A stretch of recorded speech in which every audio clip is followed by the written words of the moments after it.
still can't hear Chris and I on this. Is there a, with these? with this? Is there a way that Well, we've ordered remote wire speakers, so I guess maybe you're going to have to just get up a little closer to this because I have a hard time hearing you as well. Is there a volume increase? Not really. I mean, to make it some of this thing. I don't know if that is.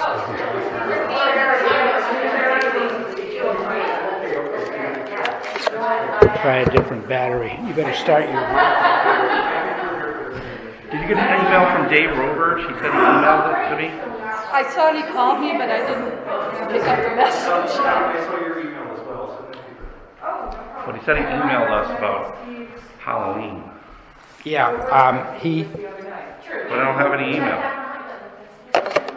he said 7 out of 13 people thought that they would not want trick-or-treaters. I tell you, I don't know why this thing works. Yours blinking too. That's okay. Well, it means it's not working. No, it means it's working, but it's interfering. Our microphones are interfering with each other. That's what I was told. So it should come on.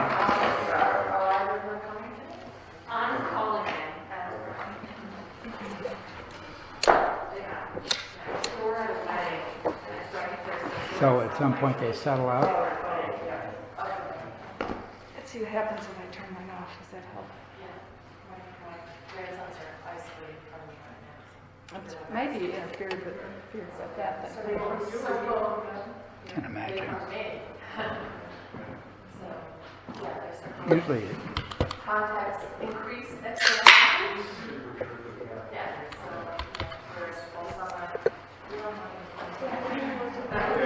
Part of the reason we had a busy home was because I told my mom, I was like, look, we can send her to school and we look to see her kid.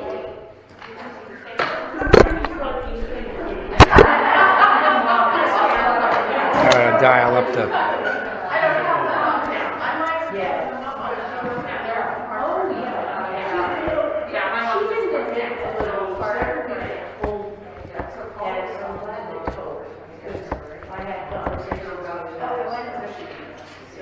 Are these even working? Rich, can you even hear me? Welcome to WebEx. Enter your access code or meeting number followed by pound. 6 o'clock. You guys think you'll be done? Yeah. Definitely. Hope so. On the ladies board here? Nice to meet you. Yeah, absolutely. If you are the meeting host, enter your PIN followed by a pound. If you are not the host,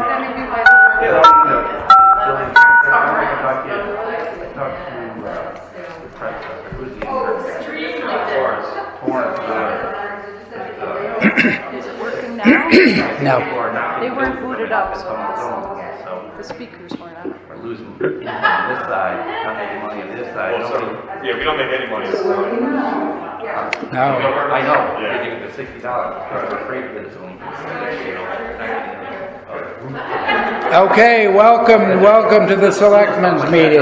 Nothing wild. We'll call the meeting to order. And the first order of business is to answer questions that concern the easement for sanitary sewer systems document. The document has been on the website, so at this time we'll entertain questions about the document only. We're not going to digress about sewers in general. It's about the document. We had a hearing last meeting that went for an hour, so I think many questions were answered about the concept. So we'll now entertain specific questions about the document. So I guess we can start in the room here. Are there questions for the document, for the sewer easement in the audience? Okay, seeing none, we'll turn to the telephone. Would someone on the phone care to pose a question about the sanitary sewer easement document.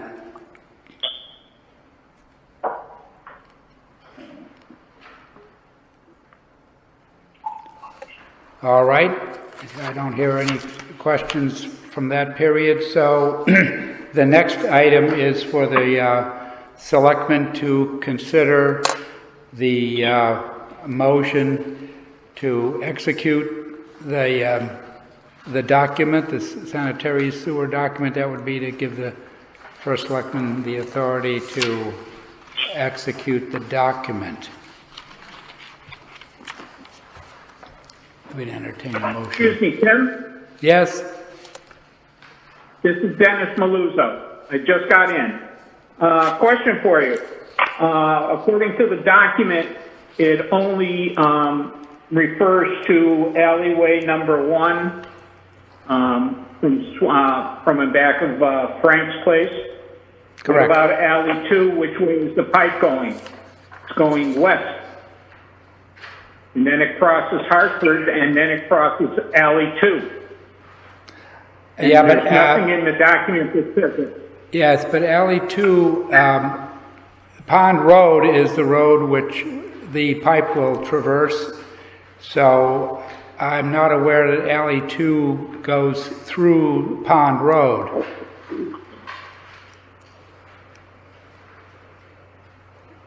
So it's going to be on Pond Road underneath. It's not going to go like the original intent was to go through the parking lot. That's correct. Yes. Okay. It'll go through Pond Road only. Okay, and the other question I had, and I know I'm probably a little bit late, but we had a discussion about what happens if there's a catastrophe, a pipe breaks, sewage backs up into houses. Because this is under town roads, the town is going to be responsible also with the 3 private beaches, and who is going to pay for the cleanup and the reconstruction? The entire town, or what? Well, there's a provision in the agreement which requires that the parties, the grantees, provide insurance for such an event, as well as liability or anything else. So any problem with the piping, or if anyone is hurt working on behalf of the common assets, say at the pump station and so forth, these insurance policies would be in effect and be available to remedy the problem, subject to the limits and so forth. And ultimately, when the town joins the cost-sharing agreement, the town would be a party to that as well. And between now and that time, we are the grantor, and we're not part of the cost-sharing agreement. But these other entities would have insurance. So that would be the entire town? The entire town? Well, we have insurance in effect already. So it's not as if we have to write a check for whatever damage there is. It would be covered just as if a building were destroyed by a hurricane or something. So it would be a normal insured event. So that, to the extent that the town... Well, my question is more for if a pipe breaks in the middle of the road and it affects the entire street, and sewage backs up into people's houses, all you have to do is just check West Hartford v. MDC, and according to your document, the insurance would not cover that because there's not enough money there to cover it. I guess you'd so have to understand what the town has to pay for it. I would say that you would have 3 different policies from 3 different beaches, and ultimately the town would, when it joins the cost-sharing agreement, I believe its insurance would be added to the group. So depending on the amount of the problem, I can imagine it would exceed the various limits and so forth. And all the entities, the insured entities would, I guess if it exceeded the gross coverage, there would be an exposure, but I can't imagine that kind of a circumstance. So these are the limits that have been suggested, so that's what we're pursuing. Tim? Okay. Yeah. This is insurance for the pipes. The pump station has a separate limits of insurance that are higher.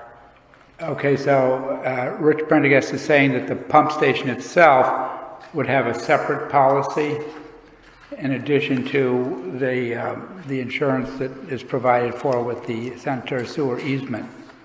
And remember, it would be, this is for incidents, I think, that would occur on town property. Well, that's where the pipe is going, on town property. Well as other places, but so for instance, if something happened in Old Colony, that would be a situation that would be not on town property.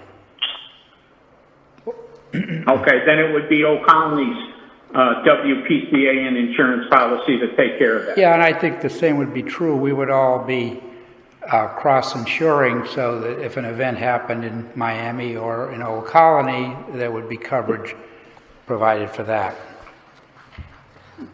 Okay. Thank you. You're welcome. Can you hear me? I just have a quick question then to follow up on Dennis. This name, please. This is Mary Daly. When you say town property versus the private beach association's property, so you consider those three streets, Portland Avenue, Hartford Avenue, and Swan, to be town property. And then what about 156, the main road up there?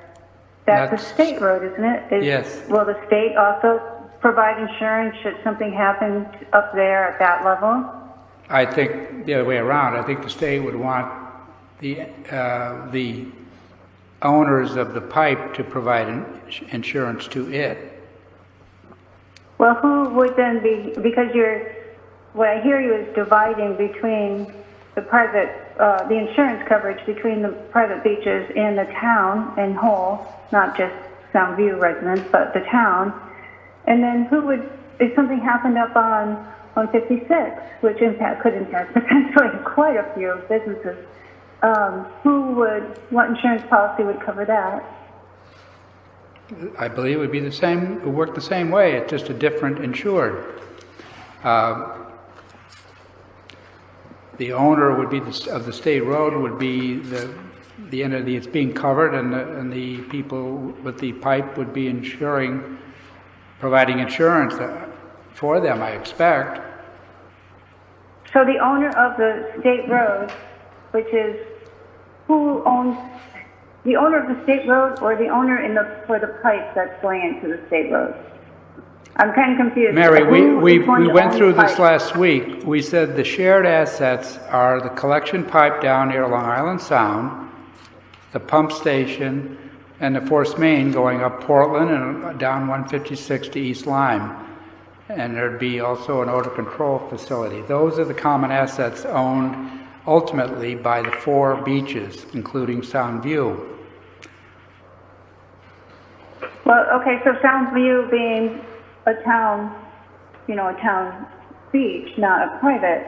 So you're saying the town then would be responsible for any damages that occurred on Portland Avenue, Hartford Avenue, Swan Avenue, and 156? I said that the owners of the shared infrastructure would provide insurance, meaning when you get to the cost sharing agreement, it would be the four entities. You have no cost sharing agreement now. I'm just asking. Okay, I guess we don't know the answer to this then. Well, you're not understanding what I'm saying. I have been clear saying. No, I'm not. I have been clear saying that the owners of the infrastructure will be responsible for the insurance. And the owners of the infrastructure is the town and the three private beaches. That's right. Okay, so the town of Old Lyme. Yes, that's the town of Old Who's the Lyme. owner? What? Okay, thanks. You're welcome. I'm just clarifying the ownership, town of Old Line versus, let's say, Soundview community. Really, the town of Old Line that's going to own that part of the infrastructure. Thank you. Right. Okay, so back to item number 2. I think at this point we could entertain a motion concerning the easement document.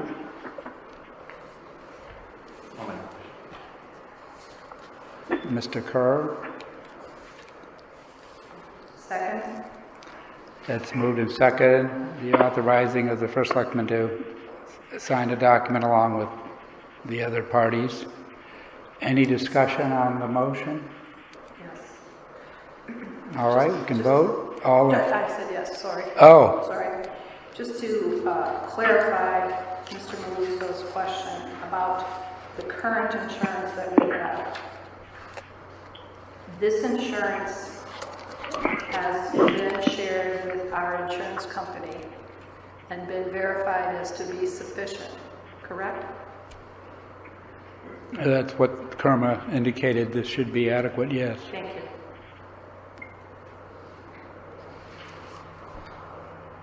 So the motion's been proposed by Mr. Kerr and seconded by Mary Jo. Any other discussion?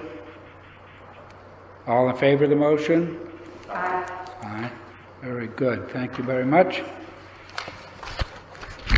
The next item is to review the minutes of the meeting of September the 8th.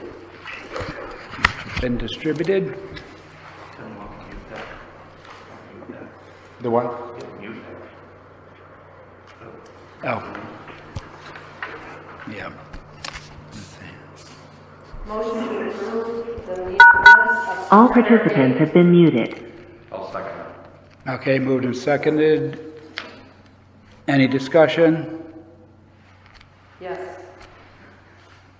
Under 2, authorized execution of road easement. The sentence that's missing from that is that... I just fear that they're not going to hear you well. If you wouldn't mind. Can you move that closer? Because we have an order that requires me to wear this thing. All right. Under section 2, authorized execution of road easement. The sentence that's missing is that the board requested the first selectman to confirm with legal counsel that the hearing of September 8th was appropriate and sufficient.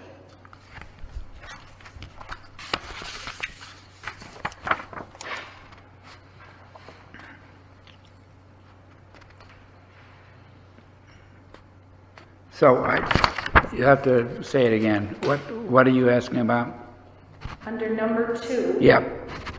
there's a sentence that's missing that should be added, and that is that the Board of Selectmen requested the first selectman to confirm with legal counsel that the hearing of September 8th was appropriate and sufficient.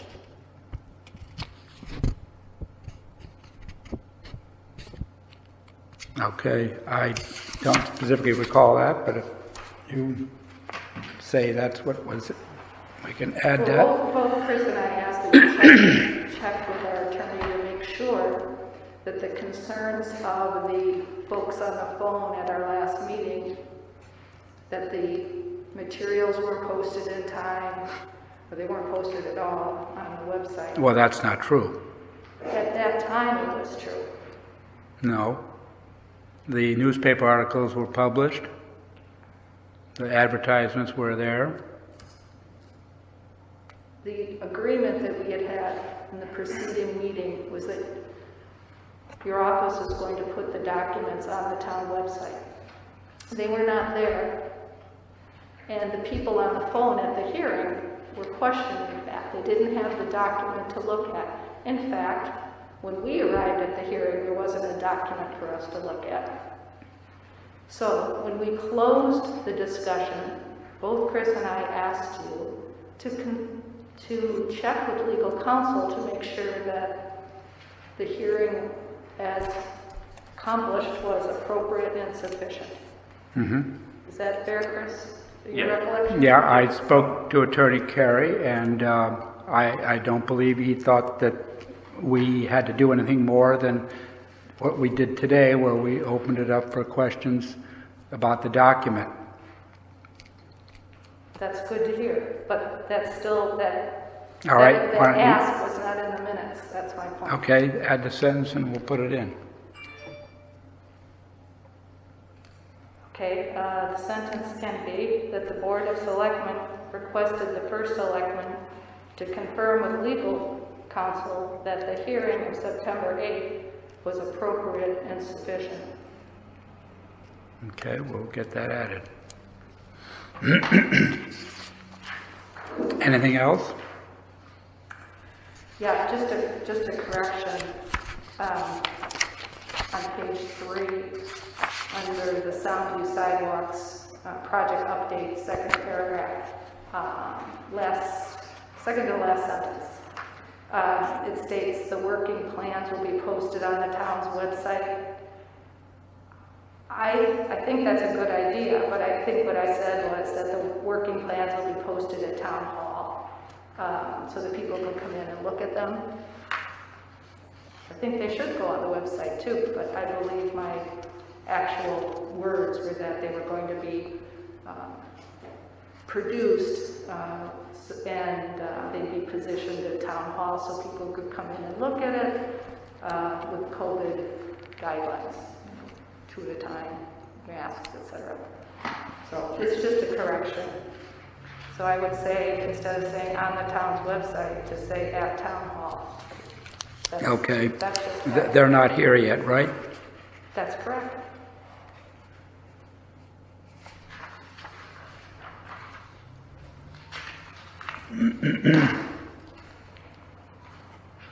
Anything else? No, thank you. All right. Then we're able to vote. All in favor of approving the minutes, say aye. Aye. Aye. Okay. Next item are some appointments. We have for the Economic Development Commission as a member, Margaret Jane DeRizio, with a term to January of 2025. I'll make a motion. Second? Moved and seconded. Discussion? Yes. Did the town hear back from the chair of that commission? With any comments? I have not heard comments from, in fact, I gather that Mr. Margulis, were they co-chairs, do you know? Because I think Justin was the chairman, if They not. were co-chairs, yep. Oh, I have not had communication from Howard. Yeah, in fact, this applicant was in my small group at the SWOT analysis, and she did very well, so I expect this. Yeah. Nothing less.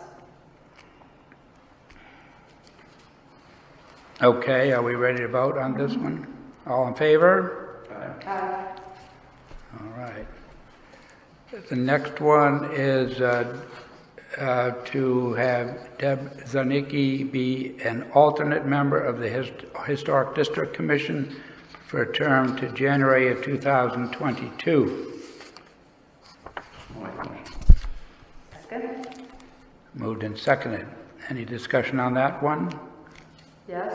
At our last meeting, I had asked the board, I had concerns about putting members that are already on a board or commission with a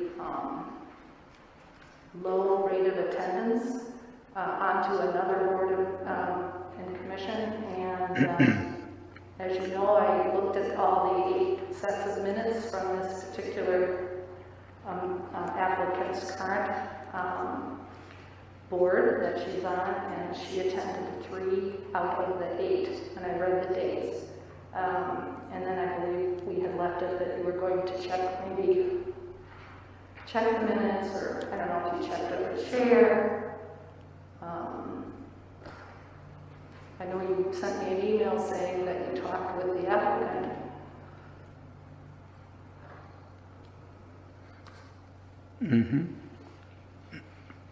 I spoke with her about 3 absences, and they seemed for real legitimate causes. So I think she's an energetic person, and certainly if this didn't appeal to her, I don't think she'd ask to do it. And as an alternate, it goes to 2022. We'll keep an eye on it, but I think there has been an opening there, and I think she should have a chance to give it a try. But this is not about personalities here. As I read the minutes, she didn't attend 5 meetings. She attended 3. So my understanding at this point is that you spoke with the applicant and she gave you a different perspective on her attendance. And if that's where you want to leave it, then we will leave it there. Okay, well.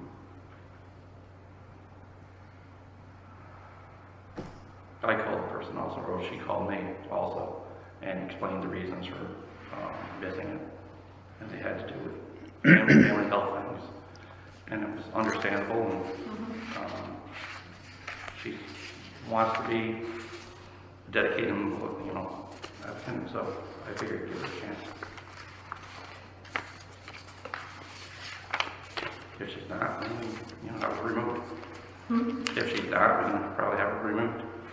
But Well, you go another year. Yep.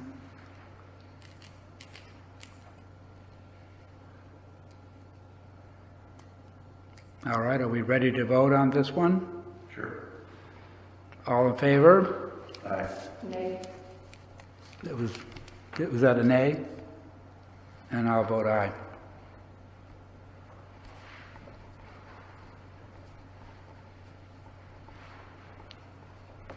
And the Halls Road Improvement Committee, we have a member, application, Matt Merritt. Matt is the president of the Old Lyme Shores Association.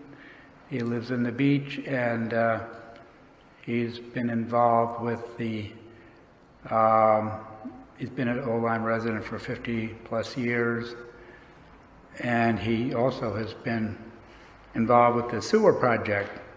We think he's an effective person to bring perspective to the Halls Road. So because it's a committee, there's no specific term. Motion to appoint. I'll second. Any more discussion on Mr. Merritt? All in favor? Aye. Aye. All right. We have presently 27 cases of COVID in Old Lyme, which include 2 deaths. I think we've reconciled why our counts vary from time to time with, because the State Health Department and the Ledge-Lite Health District have different numbers themselves, and I think we're in sync now with Ledge-Lite. So I believe the school, which is having all-day sessions with all the students, I think I've not heard of any cases at the school between the students or the faculty, so that's good news.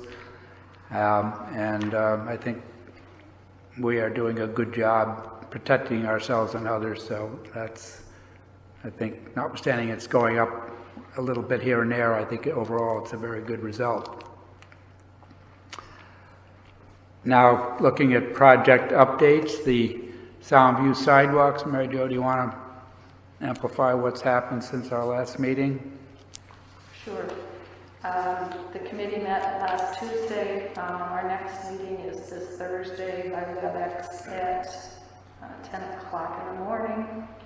At that meeting, it was a packed agenda. We didn't even quite get through it all.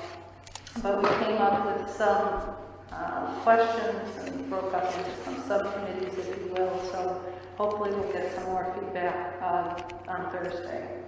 My particular group was asked to go out to the DOT to see if the construction grant of $400,000, the cap on that included incidentals and contingencies. And it does. In fact, it does. For this particular round of the grant, we were part of the first round rather. The $400,000 is capped. So any amount for incidentals and contingencies up to 10% has to come out of that $400,000. Any amount we don't use of the 10% can be applied towards construction of the sidewalk. So basically, we'll be planning for less sidewalk project with this caveat.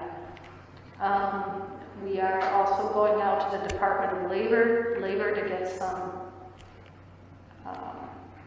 ruling on whether the project falls under prevailing wage. And the prevailing wage guidelines are a little gray in this area to the committee's way of looking at it. That prevailing wage does not apply unless your project is at $1 million or more. And our project is not at $1 million. We have $400,000. And it is also new construction. Otherwise, it falls under prevailing wage at $100,000. So if we do not win this debate, again, there'll be less sidewalk that we can build. But typically, the connectivity grant sidewalk programs do fall under prevailing wage. So we are hoping. Hello.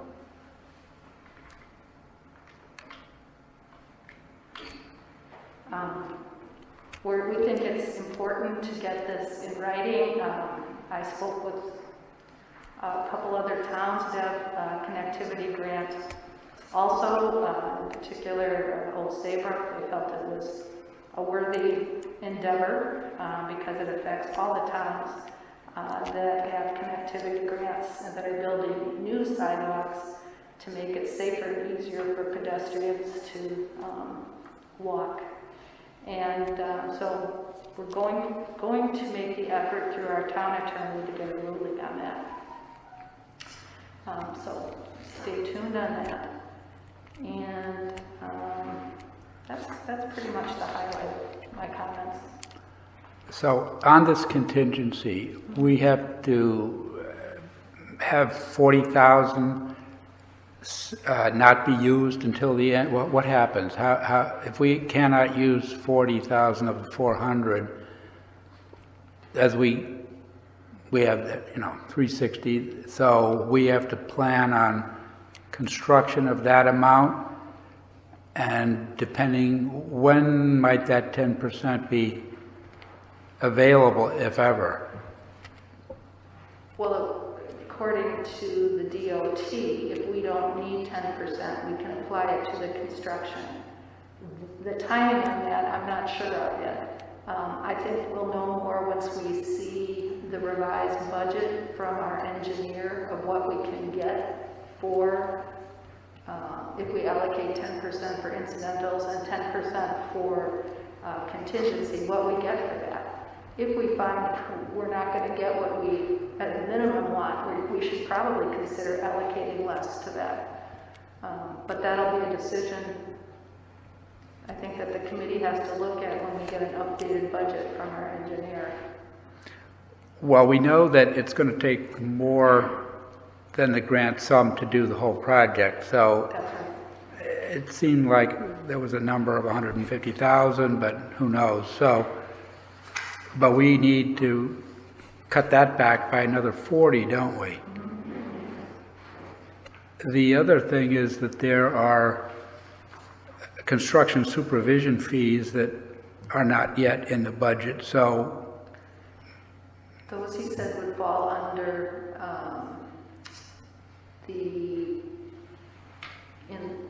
which one was it, contingency?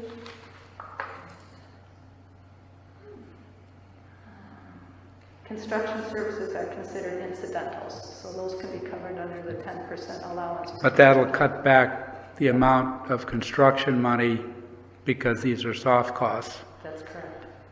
So, I do hope that if we're able to work with the engineer that's designing the process, that we would have very few incidentals. I mean, that's Well, certainly something to discuss with them. managing the project will require, not constant supervision, but there'll be a number, and so we'll have to, the contingency I hadn't heard about yet, so we're going to have to hold back a fair amount. And I guess it'd be up to the state whether they would release the 10%. They probably wouldn't do so until you're pretty close to the end. I imagine that's. Does the state have any fees associated with this that they need to be paid? I don't, like the other. No, this is different than the last project in that this is state, and you have they call it the PAT, the agreement to pay in your files, but no, it's capped at 400,000. It's basically a municipal project, but the funding, the grant is from the state, so they allow us a fair amount of control. And to my knowledge, there is no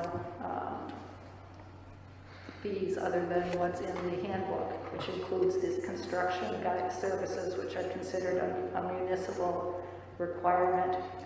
That was stated right up front. Okay, well, a couple of big items pending, I guess. That prevailing wage is going to be a big one. Yeah. How much out of it do you think prevailing wage would take if we went that way? Said about a third. Wow. So, you start taking these amounts off and won't be much left. The current round of connectivity grants allow a community up to 600,000. So they have gotten, DOT had said that they've gotten a lot of suggestions from municipalities on the next rounds, and so they have allocated more because people were not being able to get what they wanted out of the project. And the desire by the state is these are considered little projects for them, and they were getting too much in the weeds with these projects, and they want the towns to be able to do the project because it benefits their town, their people. But one of the complaints was there wasn't enough money to complete the projects. So I asked then, well, can we apply for another round then? Because I had noticed that they sent out the next request. And unfortunately, the town cannot apply for another connectivity grant until we go out to bid and get the okay to go out to bid on this project. At that point, we can go out for another round of connectivity grant, and hopefully there'll be another round at that point. And they'll let us piggyback it with this one? Yep. Okay. But don't we also have one possibly for the sidewalks down here? Oh, we've applied for a steep grant for that? Oh, that was a steep grant, not a connectivity. Okay. Yeah, it's different, yeah. But there had been some interest, I think, by the Conservation Commission to go for a connectivity grant, so I called for them for a sidewalk project. And I was informed that because we already have one, we have to finish this one before the town can apply for another one. Okay.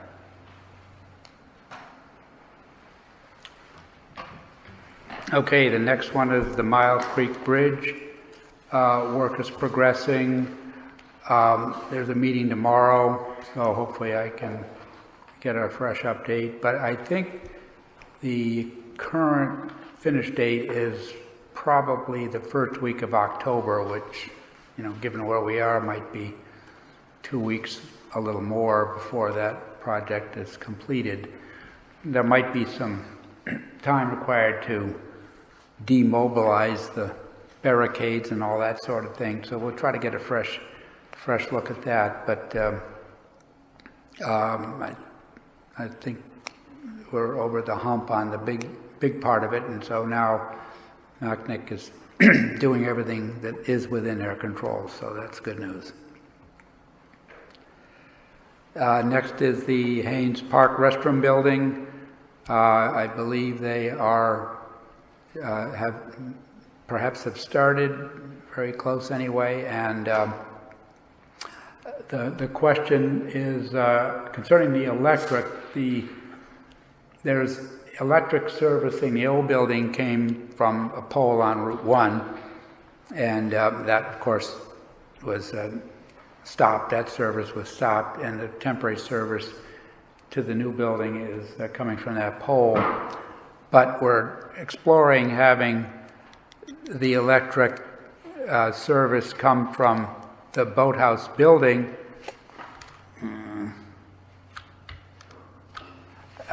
There is an underground conduit that goes from the boathouse building to close to the old building, and then it could be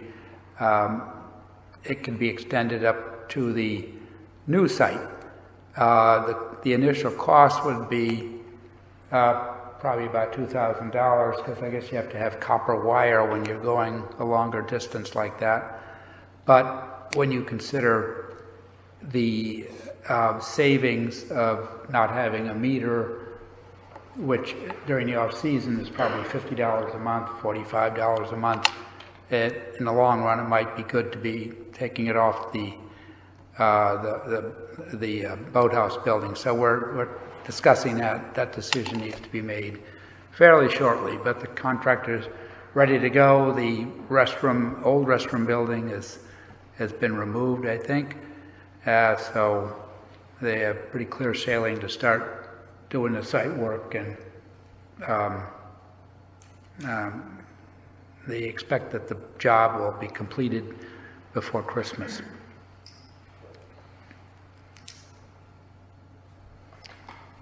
And any questions on the project? Okay, the next item is the resolution. Mary Jo, do you want to? Sure. At our last meeting, I reviewed with the board what the resolution said, or says. And again, this is the resolution that was passed by several towns in the state of Connecticut.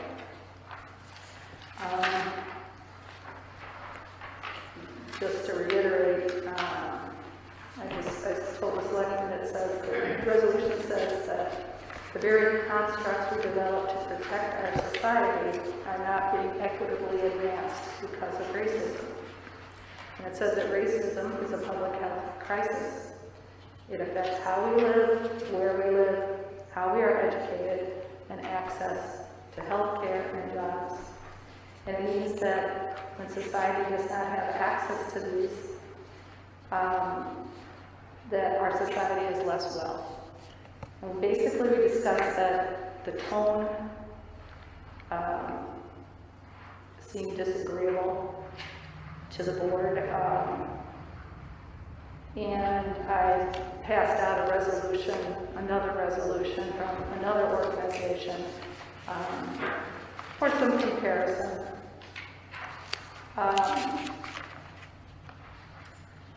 Since our meeting, there's been a lot of feedback that I think the board has received in favor of the town, the board of selectmen signing on to this resolution.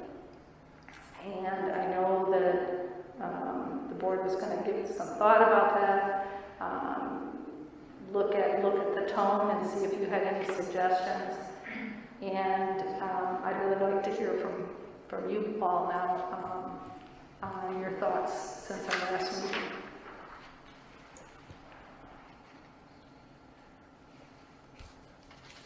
Well, I'll speak for myself. I think we all feel strongly that racism is a bad thing, and I think we endeavor. I think Old Lyme does a very good job of doing the proper thing. As I said before, the document has a very negative tone and basically says that, such as public health crisis in our town and all of Connecticut, and I don't agree with that. So I think I'm still not comfortable with this type of a resolution. I think it, particularly nowadays, I think it's very polarizing, not the resolution necessarily, but the whole conversation. And I personally don't see that there is a problem in Old Lyme. That doesn't mean that one does not exist, but it's certainly not as apparent as other places. And I just hesitate to have a town resolution going with this language, and I just can't support it based on how it's worded and so forth. And I think resolutions from the town of Old Lyme on worldly things, I mean, obviously all towns have an opinion about it, but I think Board of Selectmen is working on local issues, things that we can control. Certainly, I think we as a town want to do the proper thing, but I think our main purpose is to manage the town and not try to embrace resolutions of this sort, which are often far beyond what we can control. So that's where I'm coming out.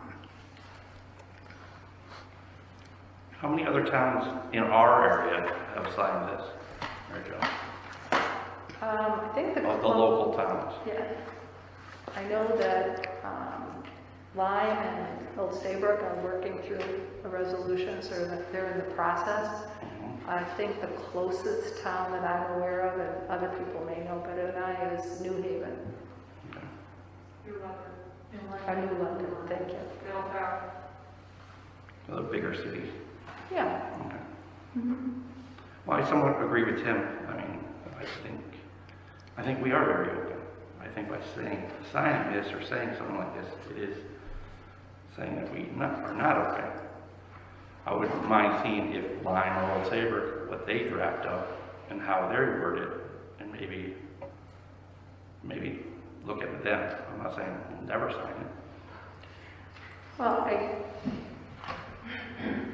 I'm thinking that we could be a leader as opposed to following Old Saybrook and Lyme. As a matter of fact, they're looking at the very same resolution. I don't know what they're going to do exactly. They're working through it. I think we all know there's significant support for this Board of Selectmen to sign on to some resolution that indicates that, one, we acknowledge the problems, and two, that we're going to do something about it. And that's, to me, the most significant part of this document. It has,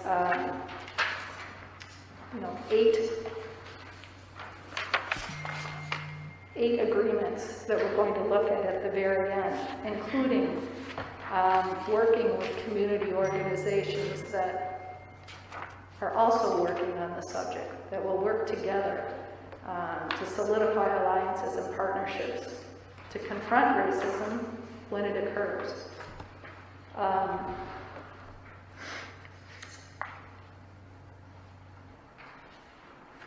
I asked for some feedback from the community. I did get a couple of different formats that you can consider, but I don't know that.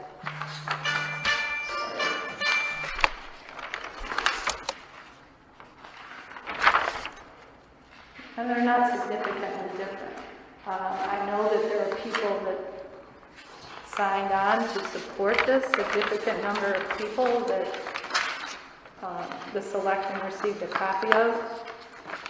So I think there's a lot of people that do feel that we're privileged here, that it is our responsibility to take this national conversation and support efforts to make sure that our community is a safe, healthy, welcoming, both in housing, both in education, both in access to health care, that it can be going forward.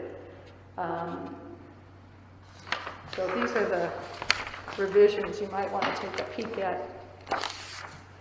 The one says, number 1 at the top, is pretty similar to the one you've been looking at since the beginning of August. The other one is a shorter resolution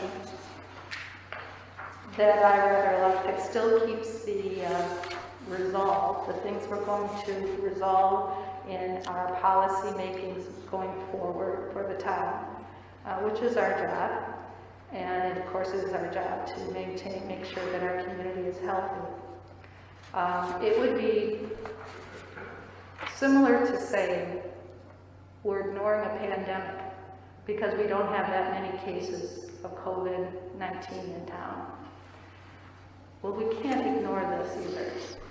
In fact, they're desperately related.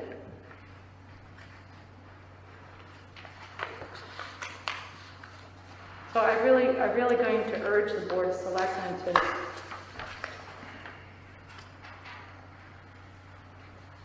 use this as an educational moment, to be on the right side of history, to acknowledge that our society is racist, and the effects of racism, you didn't start it, I didn't start it, but we're in a position to improve the health of our society by making policies and by discussing this, because we know it's uncomfortable in public, and working with organizations that are really committed to making a difference, who exist in the town of Old Lyme and Lyme. We are working together. This document seems to require a fair bit of ongoing activity that would need to be addressed. So, That's correct. Yeah. All of the documents say that. Mm-hmm. In fact, what I like about this, the shorter version, is it takes the initial resolution and it sums up the intent in italics at the top. And it says, be it known that racism is a social system with multiple dimensions. Individual racism that is interpersonal and internalized, or systemic racism that is institutional or structural. Racism unfairly disadvantages specific individuals and communities, while unfairly giving advantages to other individuals and communities, and saps the strength of the whole society through the waste of human resources. It is a root cause of poverty and constricts economic mobility. Historically, racism has caused persistent discrimination and disparate outcomes in many areas of life, including housing, education, employment, criminal justice, and is itself a social determinant of health.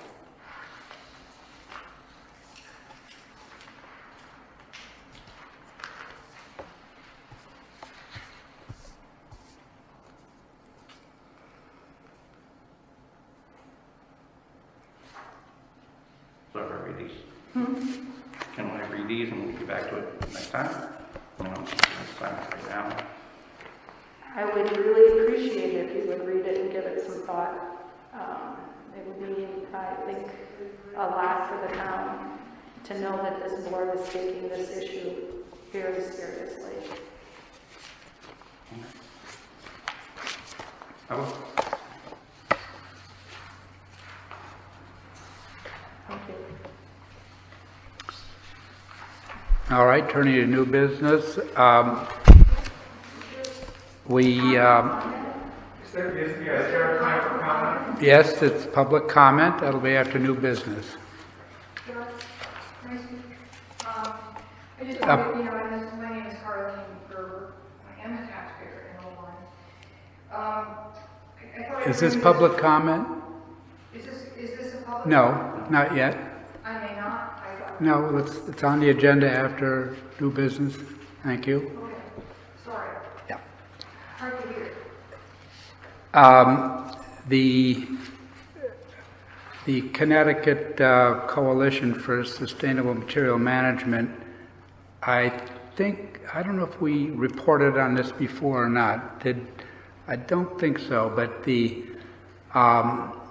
state of Connecticut is trying to have communities work on reducing the amount of materials that need to be disposed of through recycling and composting and so forth and so on.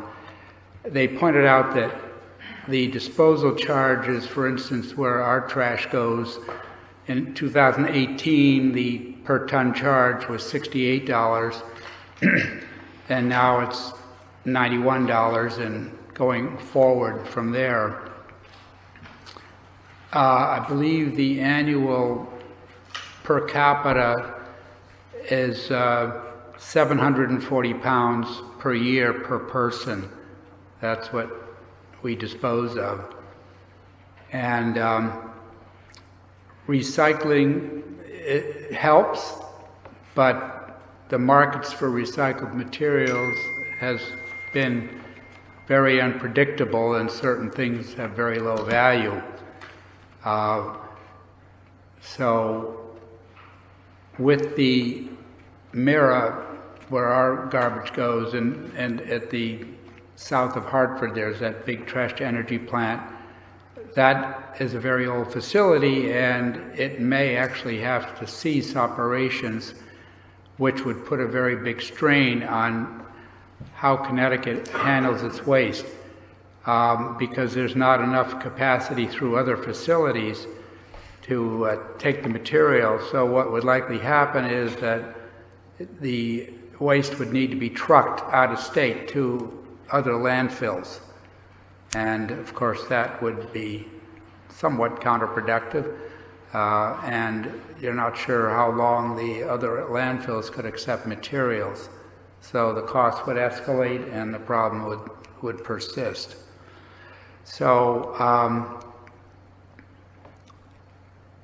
the paper, plastic, metal, and glass, the typical things we recycle, are about 40% of the waste stream. And they said that food scraps are 22%. So, for instance, if between restaurants and perhaps even with personal recycling, food could be dealt with out of the waste stream, that would be a major achievement. So there are going to be groups working on maybe how could we do a better job with food scraps. They might extend producer responsibility. For instance, paint, mattresses, and some goods are now, when you buy them, there's a surcharge that helps with the disposal when they're no longer useful, and it just generally increased recycling. Unit-based pricing, this would be such as a pay to throw. Right now in Old we put our trash out, and whether you put a lot of trash or a little trash, there's no difference in cost to the homeowner. So some towns have these bags you can buy at various places that are, you pay money for the bag, and then you fill the bag and you're charged per bag. And that doesn't go over very well, but it probably gets people thinking about how they could recycle more or divert the waste stream. So the effort with this group of people, they're trying to get a lot of the towns to be involved so that there could be some focus and perhaps toward the end of the year, some ideas to do things differently. So it was a good initial meeting. I expect there'll be another meeting in October, and they're going to break the towns into, who wants to serve on which group to look into that. So I think the DEP has taken a good initiative to have this conversation, and it's very timely. So we'll hear more about this going forward. Tim, is there anybody on our recycling committee who could attend this meeting with you? Sure, I think it isn't. I think we could expand, talk to people and see that they have, as I say, these 4 groups that they're working, trying to focus on those things, so we could see who's on the recycling committee and see if they would like to be part of it, because I don't think they're limiting it to one person, one town, as far as I know. So we can do that.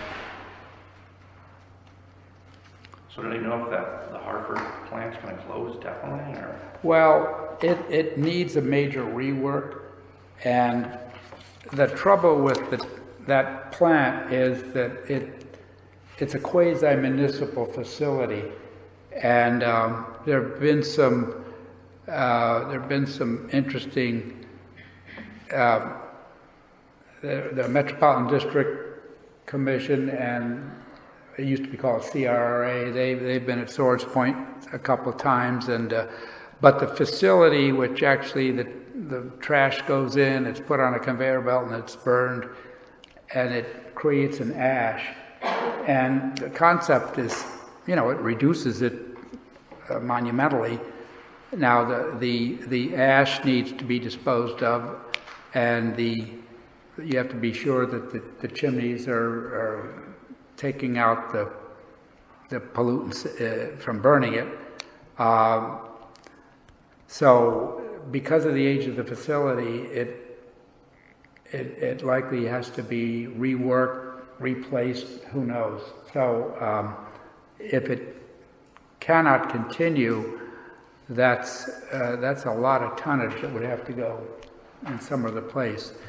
And I think there's something like 59 towns that are involved with that facility that, if it were not to be operational, would have to find alternate means, of which Oldham is one, and most of the towns in our area are involved with that. So it's a bit sobering, and so unfortunately the state really didn't seem to want to get involved with CRRA at the point where a better destiny could have been charted. But so at this point, it's I think everybody's kind of throwing up their hands and say, well, if there's no capacity, we'll simply have to truck it out of state, or maybe figure out if it could be put on a train, but not a good solution. Well, didn't they come before us? I don't know, Mary Jo, maybe you remember, was it last year or was it within the past year? Didn't they want us to sign something, like kind of almost like a promise to? Yeah, there was a kind of re-up. Yeah, that was for 30 years or some really long period of time. Mm-hmm. Yeah. So we didn't participate in that. So if they don't go with that, or we don't go with them, where's the other choice? I mean, I know that there's an incinerator at Preston. Right. It's probably the closest I know of. Yeah, there are other facilities, but they're already operating at a relatively high percentage of capacity. So for the Merritt to go to some other place would be more than could be accommodated. Okay. I think we were asking at that time, and we were talking about it, could Old Line, if Mira ceases to function, one would think that our agreement with Mira ceases to function also. Mm-hmm. The contract, I don't know. But would we be able to go to the Preston plant? Would Old Line be able to send their? I think the towns that are involved have contracts to a date that's fairly far into the future. So it's not like it's right around the corner. So you'd have to be released from a contract and then be welcomed at another place. So the dynamics are not great on that. Because I think the Preston facility, they produce electricity and they got favorable rates, so they're all doing very well. But to bring in other poor souls, it might not be so charitable. Do you think it's something we should maybe have a small group looking into? Well, actually, Carl Fortuna is a board member of that, so it would be helpful to get him to come and speak to a group in town that would be working on this thing, just because he's got daily knowledge of what's going on and what options are and so on. But it's a big problem, and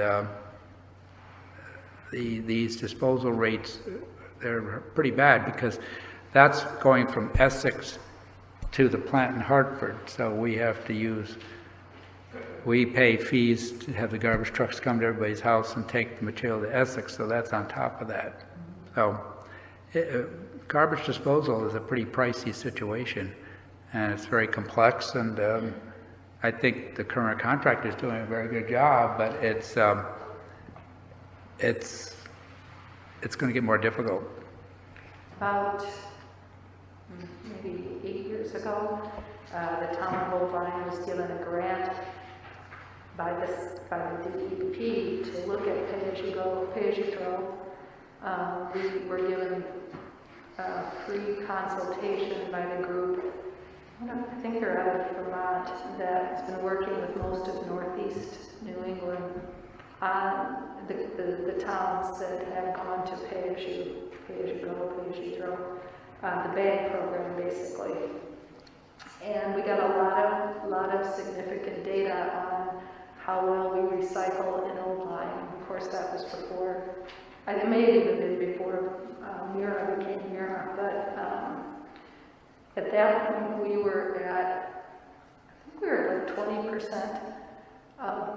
People were recycling up to 20%, so we had quite a number to improve upon. And the state of Connecticut had said by 2025 they wanted to have basically, I don't remember exactly, but the number I think was going to be, everyone was going to be at 50% recycling. So I don't know. The data we got was, I mean, it looked like we could definitely do that in town. The Board of Finance was not in favor of the program at that time, so we didn't get the second part of the grant, which was to do a beta test with maybe certain communities in town. But the big Y was going to sell the bags, so we had done a lot of work on that. So all that information, I'm sure, is in your office if you were interested. One of the things they pointed out is that although recycling is a very good idea, unfortunately, the recycling stream gets a lot of inappropriate items tossed in there. For instance, when you recycle, you should never put your recycling in a plastic bag and put the plastic bag in the green container, because the recycling material goes up the conveyor belt and is supposed to be sorted by these marvelous machines, and if you put stuff in bags, it's got to be removed and sorted, opened up, and it's just a mess. And we have in the lobby signs about what's good and what's bad, but they show pictures of things in the stream, and you say, my God, because if a stream is really bad, the whole stream's rejected, and that's just, it's a terrible situation. So people should read what can be recycled and what can't, and even though you're saying you're tempted to put something in because of the machinery, I think, for instance, I think they don't like coat hangers, because bottles and cans, they're sorted by these machines. Some of them are optical, some of them are magnet, and if a coat hanger gets tangled in the equipment, it could stop the line. So you know, those things can go into the, where our transfer station is, into the metal bin, because that goes in a different place. So that's important, that while we recycle more, we also have to recycle better. So there'll be more on this, but that's a good start. And so, let's see, I guess the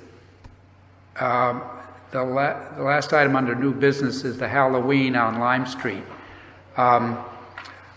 People have been asking, what are we going to do about Halloween?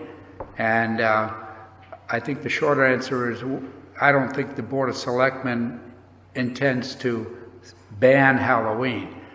But we did, Dave Roberge had a conversation with the youth service, and they sampled something like 13 residences, and it was about Steven between those who would like to have Halloween the way it normally is and those who would not.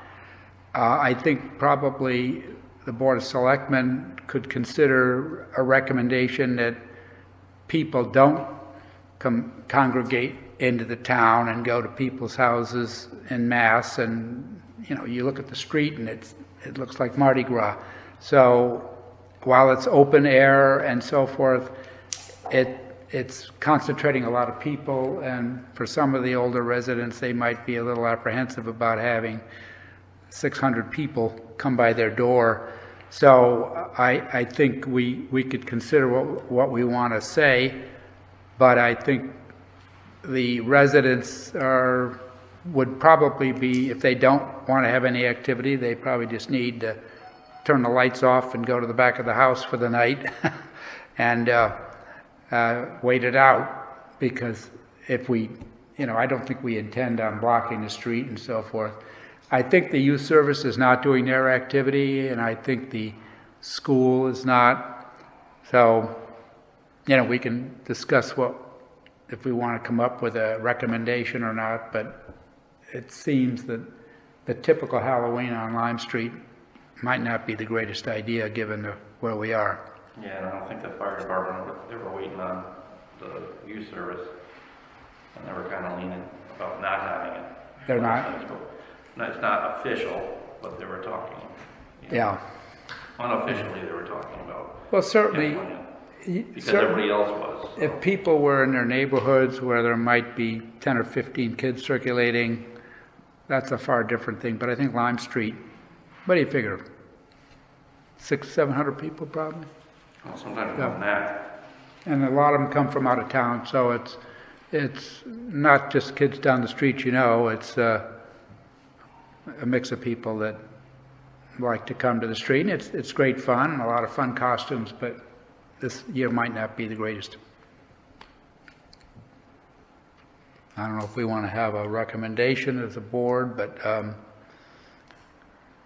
I think it might be appropriate just to say Halloween is a very enjoyable evening, but we don't recommend that people come en masse to Lime Street the way they normally do and give it a rest. And that doesn't say you can't show up, but at least we're not urging or saying business as usual. Maybe, go ahead. I mean, we kind of did endorse Halloween before. We had the police, the fire department, so we can say, you know, we're not having any town-sponsored events, but, you know, not. We really don't sponsor it, yeah. No, but we had the police, you know, and the fire department, technically they're all entity, but, you know, if nobody's putting on anything, the youth service not putting on the parade, you know, the school's not doing anything, the library's not doing anything, so maybe, well, you know. There still may be, you know, little kids, middle schoolers coming here regardless, I don't know. Yeah, I think we should make a recommendation personally. You know, I think some parents may be driving more and dropping their kids off, and that could bring its own concerns with traffic. So I actually think we should recommend that traditional trick-or-treating in Old Lyme, inclusive of Lime Street, is not encouraged by the Board of Selectmen due to the public health emergency. Mm-hmm. Yeah. No, we can just put out a statement like that, so we're not Okay. encouraging. Yeah, we can write something up and then we'll just disseminate it. And, you know, I think we also have to include that people have to be respectful of people, both if the lights are out at the house, that we're encouraging people not to go knocking on the door. Yeah. And no trickery. And I think we have to encourage, you know, wearing of masks. I mean, effective masks, not Halloween masks. Yeah. And washing, which of course, you know, they're going to have sanitizer with them. And of course, most importantly, that they socially distance. That's going to be challenging. Lime Street is not built for that, not for those No. crowds. And Yeah. I think it's okay to suggest that people find an alternative activity on Halloween. You know, trick or treat with your family. Trick or Right. treat your- Well, hopefully the parents would stay local.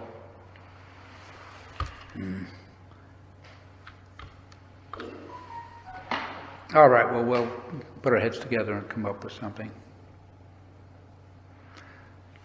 Anything before we go to public comment? Nope. All right, we will open it up for public comment. Colleen, did you want to?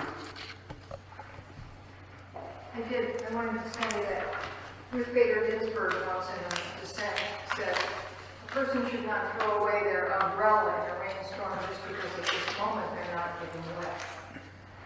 So I think racism is an issue for our state, and I think all of the towns and all of us who live here, the more support we can show for appropriate responses would be a good thing.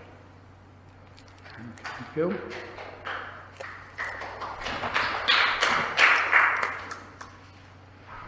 Come on up closer because we want to make sure it goes to the camera properly and can be heard. Where's the best place? Oh, near the end of the table there. That's good. All right. Well, I'm Steve, and I think it's worth supporting this resolution for 3 reasons. The first reason is that we do have members of the Black and Brown and other minority communities living in our town. We're not as homogenous as it would appear on the surface. When I drop my daughter off at high school every day, I see all sorts of minority folks walking into the high school, and I'm intensely grateful for that. I think this resolution sends a signal to our kids, but to other parents, other individuals living in town, that we get it and we care. The second reason I have is that Old Lyme is not isolated. We are in relationship with other municipalities, other cities, other parts of the state. Every day we have members of this community who drive into New Haven, who drive to Middletown, who drive to New London, who drive to Groton, who drive to Hartford, as representatives of this community. And vice versa, we have people coming from those municipalities into our town to work. So I think it is incumbent upon us to send a signal to other communities that we understand this issue and accept and take some responsibility for it. But the third reason is this. It is built deep into our own history here in Old Lyme. Racism was a part of our town, and it was a part of our founding. It's a part of our history.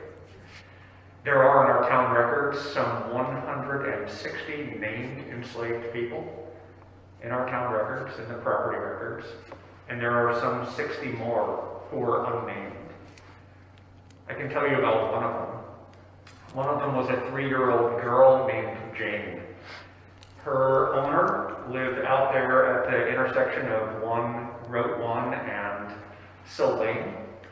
She lived there until she was 3 when she was auctioned off. She was sold off to somebody who, in the property deed, said that she was to be used, possessed, and enjoyed as a 3-year-old. This is our community.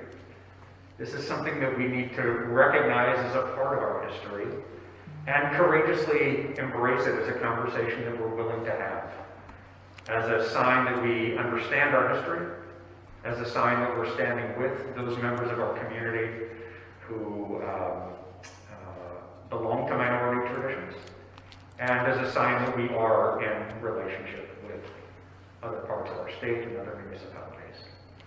So thank you. Thank you.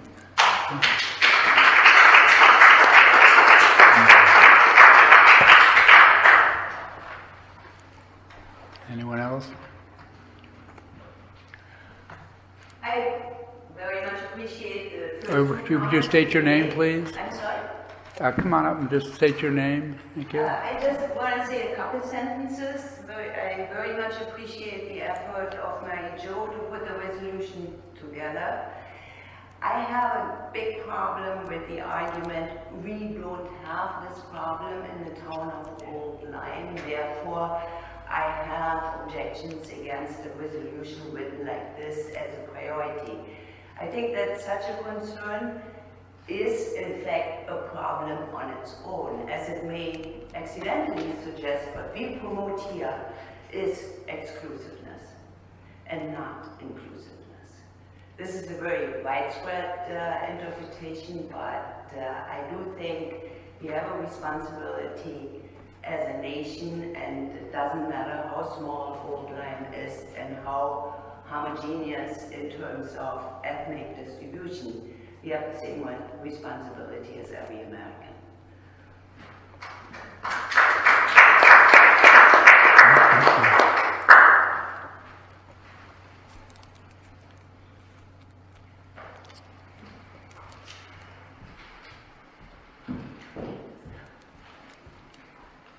My name is Candace Brooks. I live at 21 Swanswood Lane in Old Lyme, and I'm here in support of the resolution declaring racism as a public health crisis. Our white privilege allows us to deny the toll of microaggressions. That's a new word for me and maybe for you. What's a microaggression? A microaggression is when you refer to this man as Mr. Kerr, and you refer to this person as Mary Jo. A microaggression is when somebody goes before the ZBA in East Haddam and is faced with all white men. A microaggression is being asked to show your driver's license with your credit card when you try to pay, just because you're not white. A microaggression is your legitimacy being questioned when you're in a place of exclusivity like a golf club. Our lived experience as white people does not give us the authority to question whether these things happen. They do. I'm going to share with you a story about a person I work with. He's a young PhD of Southeast Asian extraction. He lived in a lovely white shoreline town, much like Old Lyme.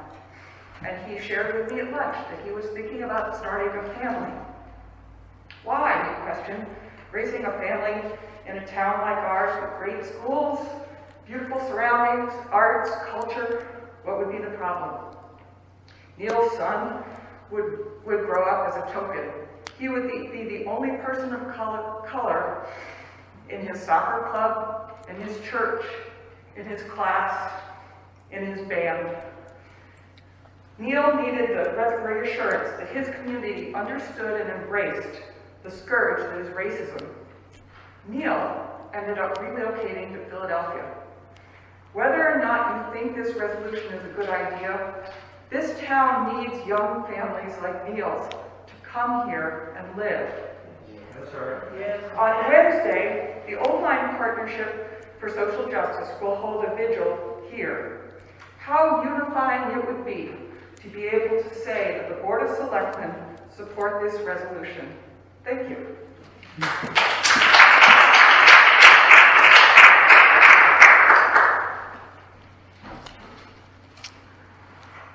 Anyone else?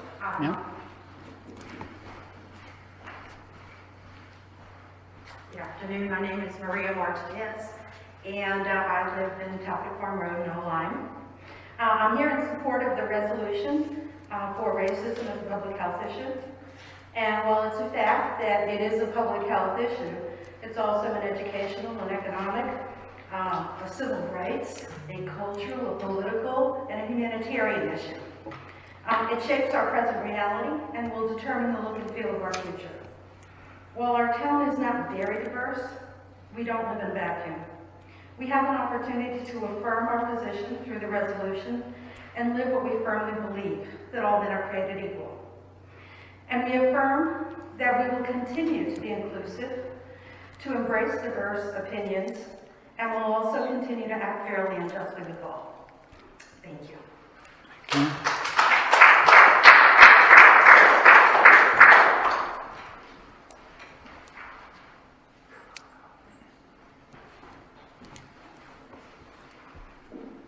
My name is Kim Thompson. I live in Old Lyme on Littlefield Lane. I grew up in Old Lyme, just down the street from Mary Jo. And I'm here to, again, express my support for the resolution presented by Mary Jo. I think growing up here, because this is such a whitewashed community, these issues were largely not discussed, and I think it's time for that to end. Just because the discussion is uncomfortable, it doesn't mean that we shouldn't have it. I think what I have experienced and learned about diversity in my life was learned in the time I spent outside of Old Lyme. And I think it's important that that education and understanding be something that the children growing up in this town will learn from the beginning. And I think that supporting this resolution would be an important first step in acknowledging that racism is a systemic issue that exists in all corners of our country.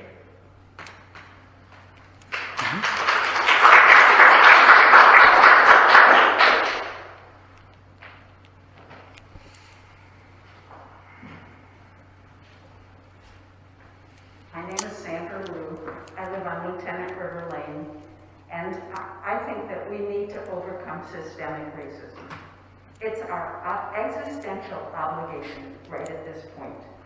Many people aren't aware of this lens.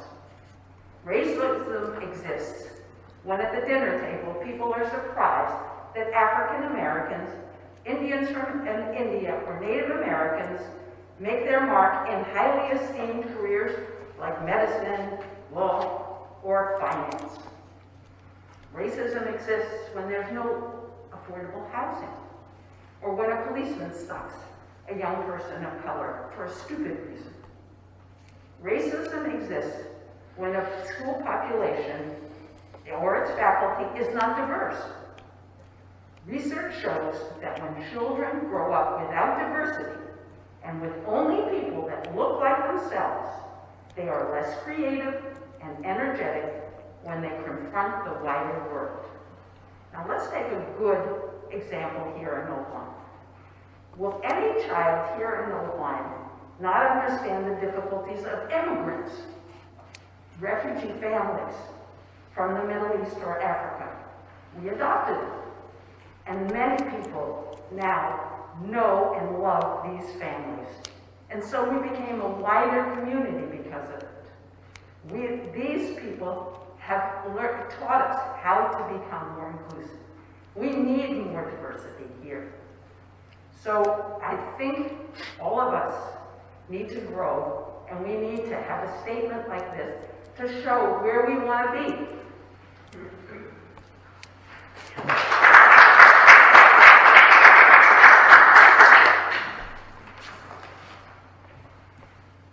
Anyone else?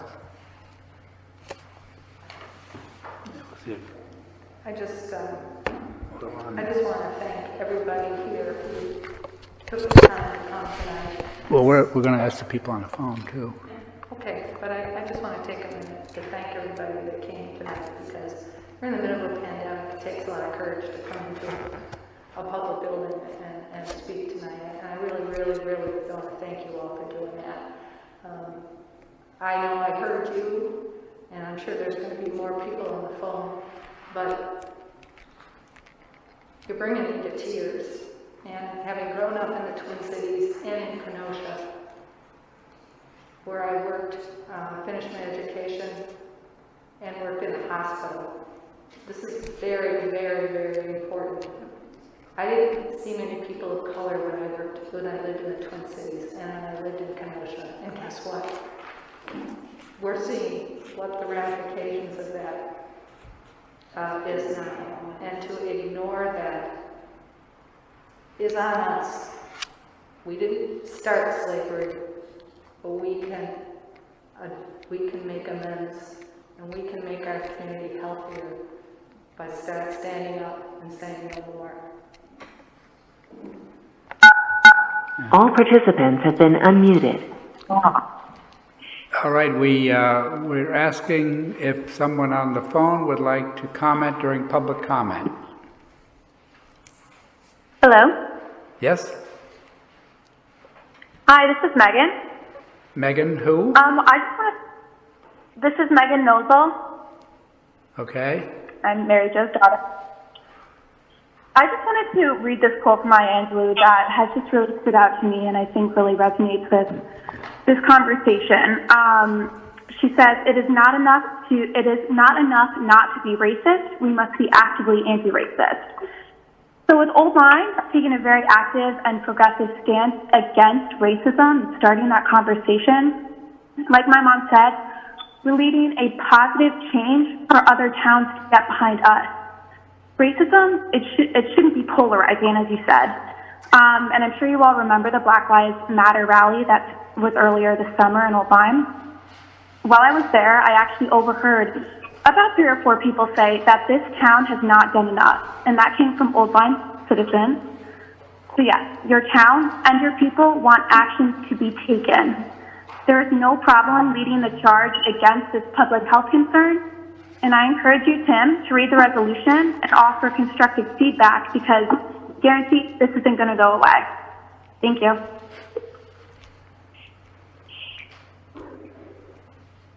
Anyone else wish to speak that's on the phone? Hello? Go ahead. Hi, this is Anna Ryder. I live on Mile Creek Road, and I would also like to speak about this resolution and its importance to our town. I grew up here in Old Lyme, and one of the things that I was always taught with the privilege of living here was that we could be very proud of our graduates of our schools. Kids who went through our schools were highly educated. We had everything at our disposal, and we could study whatever we wanted for the most part because of our resources.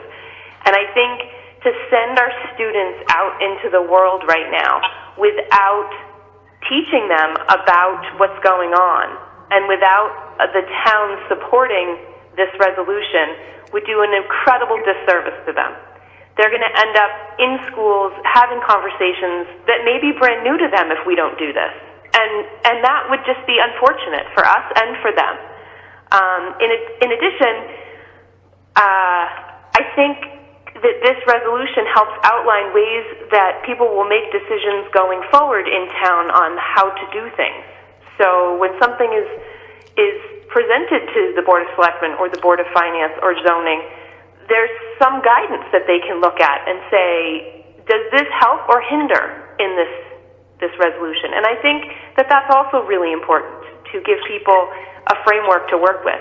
I would encourage the entire Board of Selectmen to reread this document and to tailor it, if it needs to be tailored any further, to something that you're all comfortable with, that the town can be proud of, and that we can put forward, because this isn't going away, as Megan said. And we should be the leaders on the shoreline on this, because we like to say that about everything else in our town, so why not this too? Thank you.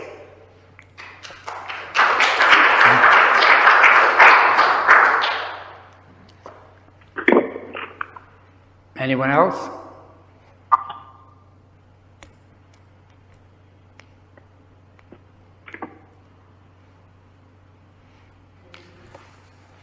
Okay, we will take up the matter of other business. Yeah. All participants have been muted. Does anyone have any other business to bring up? Kim, September 3rd, the Selectmen received a letter from the chair of the Old Lyme Affordable Housing Committee, the exploratory committee. And it was an update on the progress they've made, about 4 pages, and there's some significant findings or summaries in the document. Did you all get it? I received it, but I didn't read it all yet. I'd like us to put this on the agenda for our next meeting. What's it called? It was a letter from the chair of the Affordable Housing Exploratory Committee. It was dated September 3rd. And in it, the chair, Michael Foliano, provided an update to the Board of Selectmen. It says the Affordable Housing Committee is pleased to submit the attached progress update for review by the Board of Selectmen, and we request that the board consider the initial findings and recommendations in the update, some of which are time sensitive, as part of your agenda at the next available opportunity. Questions and feedback are welcome.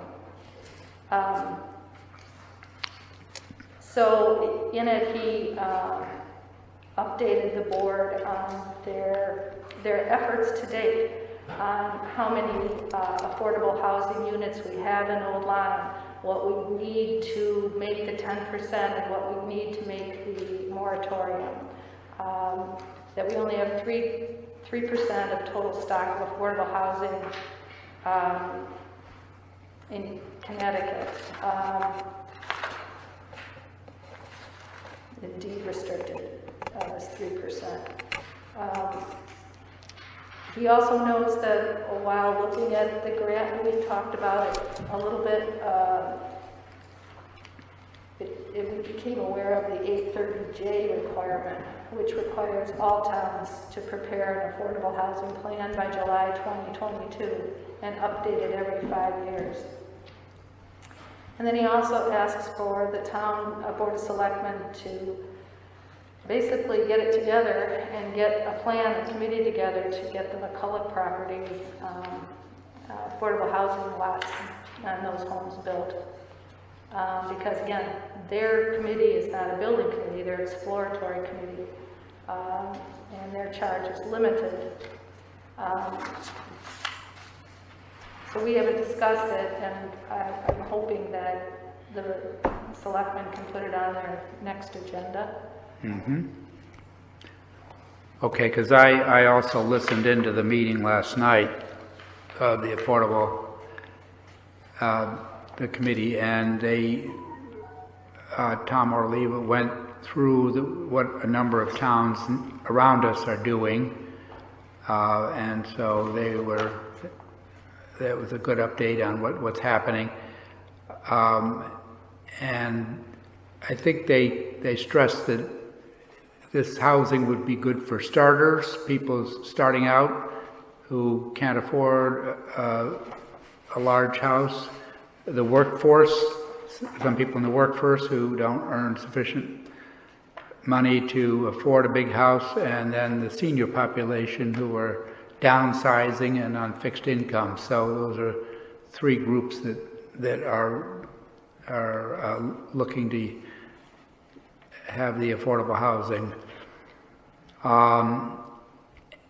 They were also encouraging the land use area to urge people who are bringing larger parcels to be developed through the land use department, that they might consider designating some of the property for affordable housing, such as what the McCulloch family did.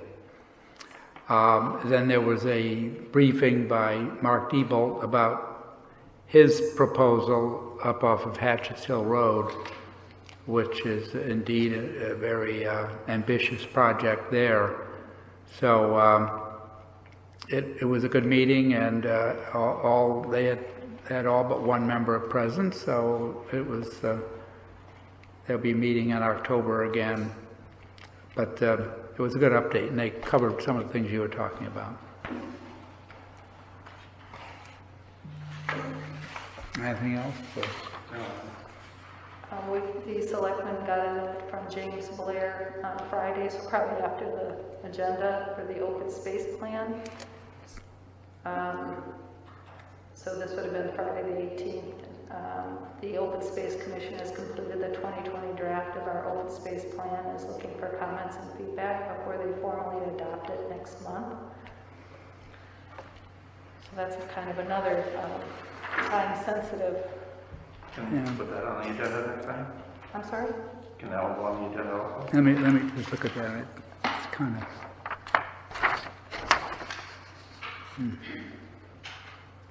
Oh. Yeah, I think she mentioned that.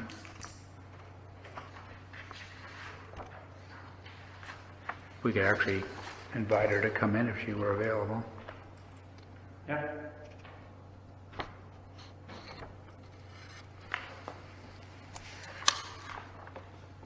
And then I just wish to shout out to the Save the Sound group that we had talked about a couple of meetings ago. Frank Pappalardo was here about the beach cleanups being organized with Save the Sound, and Doug Whalen and Lauren Zelinsky spearheaded the effort. So they did a major cleanup around Hawks Nest and Old Colony and Soundview Beach, and then last weekend they did a major cleanup at White Sands Beach under the guidance of Marie Ryan and Reynolds Subaru sponsored them. So, it's an example of a good thing, and it spread to other communities at the beaches. So I just want to say thank you. It's just terrific. Yeah, remember Frank talked about that. Yeah. That's all I have. All right, so I think we've reached the conclusion of the agenda. At 5:42, if we could entertain a motion for adjournment. I'll make one. Second? Okay, all in favor? Aye. Thank you. Thank you. Thank you. Thank you. Thank you. Hey Steve, how are you? Okay, how are you? All right. Okay, at some point I'd welcome the chance to come back and speak a little more, talk a little further about the policing issues that I brought to the Board of Selectmen back in July. Yeah, they've internalizing that to get, since the legislation was passed, so we have to figure out what's going to be done with that. Some of the provisions don't occur till January of next year, so, but we need a lot of advice on the indemnity thing, whether that's going to become a municipal obligation and all that stuff. So, but the state police, obviously, we are a state police town, so we can have conversations with them and push them in different directions, but they ultimately, they are the supervisors, and there's only so much we can do, depending on, if you're going to say, we want you to go to this school or that school, But, I understand that. What I would love to be able to at least to get into their hands this particular program having to do, it's called that active bystander. George Thompson? Out of Georgetown. It's the best thing that I've seen in all this mess. And that I think legal reform pushes from the outside. This is a way of helping police departments to internalize these things and take ownership of it. Well, we have the Westbrook Barracks. That's our next stop, and then they go up from there. Do you know Jim Rice? Yeah, well, Jim was like the #2 state police guy, a number of years ago now. So I don't happen to know many ranking people in that organization. They've seen a lot of. I'm with you. I don't either. probably a good thing, huh? Yeah. Well, I mean, I think they've seen a lot of attrition. I think the number count of troopers is down from I don't know if it's entirely intentional either. So, but we think for our town, it's a good system because they supervise our 6 constables or police officers, and they have a lot of back office support. When we hire, they can vet, do the psych tests and all that stuff, so that it's a good resource. East Line stopped their resident trooper program, and they're doing it on their own, and so it's you have a lot more to do if you take all that onto yourself. But so anyway, yeah, I think it would be certainly.